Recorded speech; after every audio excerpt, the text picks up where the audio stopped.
Bawaslu RI sebut umpatan Prabowo ke paslon lain termasuk pelanggaran pidana pemilu bisa dipidana 2 tahun. Yakin Bawaslu bisa tegas.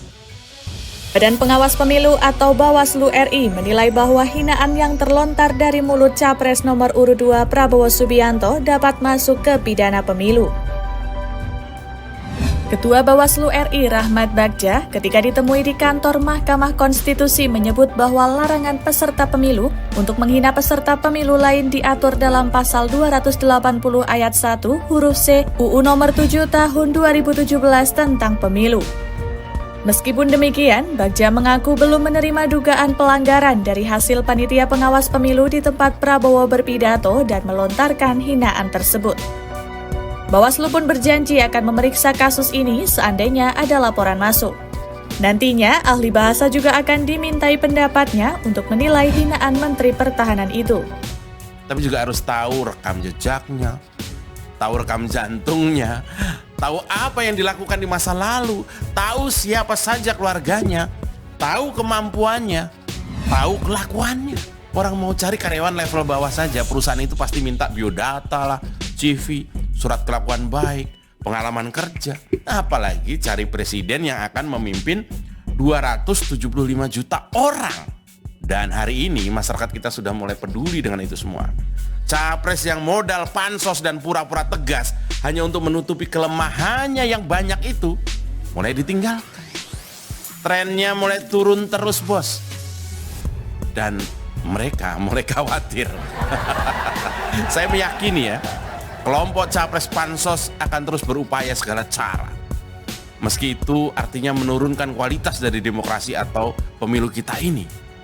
Halo, selamat datang di channel Redaksi Jurnal. Badan Pengawas Pemilu RI menilai umpatan calon presiden nomor urut 2 Prabowo Subianto terhadap paslon lain dapat dikategorikan sebagai pelanggaran pidana pemilu. Prabowo dalam kampanye sempat menyinggung pernyataan Anies soal kepemilikan lahan seluas 340.000 hektar dalam debat Capres. Ketua Bawaslu Rahmat Bagja mengaku belum menerima laporan dugaan pelanggaran dari hasil pengawasan panitia pengawas pemilu di tempat Prabowo berpidato dan melontarkan penghinaan. Bawaslu berjanji akan memeriksa kasus ini jika ada laporan masuk. Sebagai informasi, dalam pasal 280 ayat 1 huruf C Undang-Undang Pemilu mengatur bahwa pelaksana, peserta, dan tim kampanye pemilu dilarang menghina seseorang, agama, suku, ras, golongan, calon, dan atau peserta pemilu yang lain dengan ancaman penjara paling lama 2 tahun dan denda maksimal sebesar 24 juta rupiah.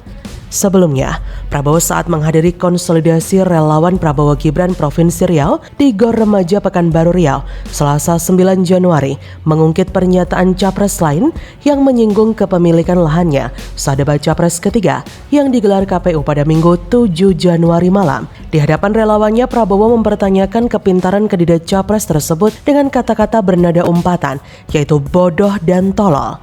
Namun begitu, Prabowo tidak menyebut nama capres yang ia maksud. Kendati demikian, umpatan tersebut ditujukan kepada capres nomor urut 1 Anies Baswedan, karena sebelumnya Anies mengaku miris tentang kondisi sebagian besar anggota TNI yang tidak memiliki rumah dinas. Tapi justru Menhan Prabowo memiliki luas tanah sebanyak 340.000 hektar. Anies mengatakan bahwa kondisi tersebut sangat ironis karena menggambarkan kesejahteraan anggota TNI yang masih belum terwujud untuk menunjang sistem pertahanan dan keamanan negara. Tentunya, untuk bisa mengandangi Prabowo ke dalam jeruji penjara tidak semudah itu, Ferguson. Pasti akan terjadi banyak drama.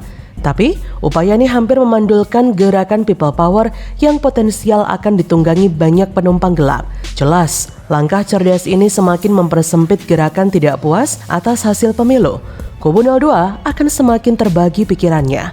Jadi terjawab sudah bagi Prabowo yang angannya tak sampai, mulut yang ngegas duluan.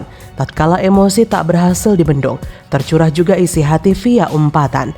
Alkisah seorang pemuda yang sudah tak lagi muda, dulu gagah hanya karena mertua, kini duda bersama kuda, mengumpat mantan anak asuhnya bodoh. Secara pembelaan yang harusnya dianggap benar, Prabowo mengklaim itu sebagai candaan. Namun selain garing, candaan tersebut sangat receh dan tidak pantas, bahkan terkesan menghina personal capres. Namun ada tafsiran lain di mana memang Prabowo muak sama Anies karena telah membuatnya emosi, menyerang dengan cara membabi buta yang membuat Prabowo tak berkutik di depan pendukungnya. Saya hanya bisa berpesan kepada setiap anak bangsa bahwa hindarilah perpecahan di antara kita. Dalam perlombaan, ada yang menang, ada pula yang kalah. Kalau kita siap untuk menjadi pemenang, harusnya kita juga siap untuk kalah. Junjung tinggi persatuan dan kesatuan. Jadikanlah perhatian bersama untuk terus menjaga keamanan dan kedamaian bangsa. Kita adalah bangsa Indonesia yang berbineka, tapi tetap tunggal ika.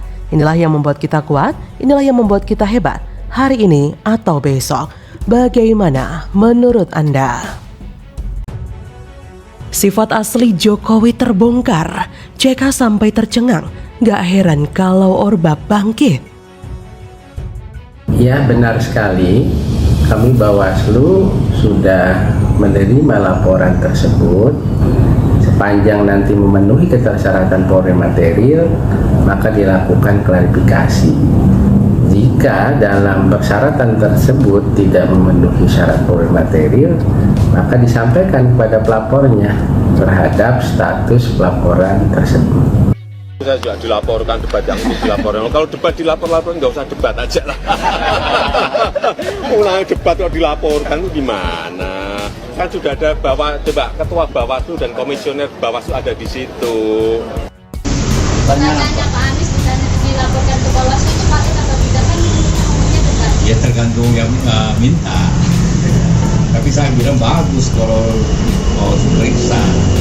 Dan ditanya soal jumlah lahan itu kan, nah kan asalnya itu ada semuanya itu dari data yang disampaikan oleh Pak Jokowi 5 tahun lalu. Halo, selamat datang di channel Redaksi Jurnal. Sejumlah orang yang tergabung dalam Advokat Pengawas Pemilu (Awaslu) mendatangi kantor Bawaslu RI dengan membawa sejumlah bukti berupa rekaman video dari media dan saksi. Mereka melaporkan Capres nomor urut 3 Ganjar Pranowo ke Bawaslu RI. Laporan ini terkait pernyataan Ganjar Pranowo di saat debat Capres yang ketiga beberapa waktu lalu.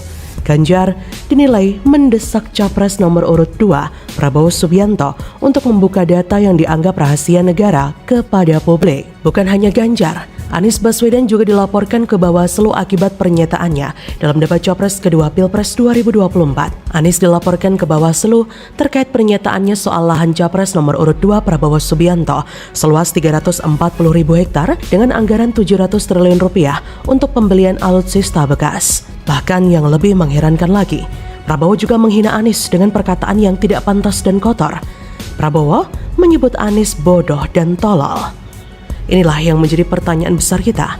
Katanya Prabowo mau pemilu yang damai, fun, riang gembira. Tapi kenapa malah melakukan intervensi dan intimidasi karena kalah debat? Hal ini tentu membuat Ganjar geram. Ganjar Pranowo mengaku heran dirinya dan Capres 01 Anies Baswedan dilaporkan ke Bawaslu usai debat ketiga Capres yang digelar KPU. Debat ketiga Capres yang berlangsung di Istora Senayan, Jakarta Minggu 7 Januari 2024 malam menghadirkan Anies, Ganjar, dan Prabowo. Debat berlangsung begitu panas. Ketiga Capres beradu argumen. Anies Ganjar turut mengkritik kebijakan Kementerian Pertahanan yang dipimpin Prabowo. Namun, pasca debat, tim pendukung Prabowo Subianto Gibran Rakabuming Raka membuat laporan ke Badan Pengawas Pemilihan Umum. Ganjar pun terheran-heran. Tapi meskipun demikian, Ganjar akan menyikapi berbagai aduan dan laporan tersebut dengan baik dan bertanggung jawab. Di sisi lain, Wakil Presiden ke-10 dan ke-12 RI Yusuf Kala juga heran dengan pelaporan tersebut. Meski begitu, JK menilai bagus jika Anies dilaporkan ke Bawaslu. Menurutnya, ketika diperiksa Anies bisa meminta kesaksian dari Presiden Joko Widodo sebagai orang yang pertama kali menanyakan hal tersebut kepada Prabowo. JK menyebut Anies dapat mengatakan kepada Bawaslu dirinya mendapatkan data terkait lahan milik Prabowo tersebut dari Jokowi. JK mengatakan jika benar Anies akan diperiksa Bawaslu, maka akan membuat suasana politik Indonesia semakin ramai. Sebenarnya, dalam debat capres, masing-masing capres bebas menyerang dan menjatuhkan musuhnya sampai terkapar karena arena debat tersebut resmi dan sah yang diselenggarakan KPU. Bila dalam debat ada yang dianggap melanggar peraturan debat capres, Bawaslu yang ada di arena debat bisa mengingatkan langsung capres yang melanggar. Selama tidak ada peringatan dari Bawaslu, berarti jalannya debat lancar dan sudah sesuai dengan peraturan yang ada. Tapi ketika setelah debat ada pihak-pihak yang main lapor-lapor, tentu itu ada unsur kepentingan. Pendukung 02 tentu takut gagal lagi, yang menyebabkan sedikit-sedikit lapor, cerdas dikitlah. Debat itu adu wawasan dan adu kecerdasan. Jika tidak bisa mengimbangi kecerdasan Ganjar dan semua perkataan Anies, berarti simpel, Prabowo memang tidak secerdas itu. Maka dari itu, Prabowo bukan orang yang tepat. Dia jauh dari kriteria seorang pemimpin yang baik karena dia menghalalkan segala cara untuk menang demi berkuasa di negeri ini. Buktinya mereka mampu memainkan skenario playing victim untuk membodohi rakyat. Bagaimana menurut Anda?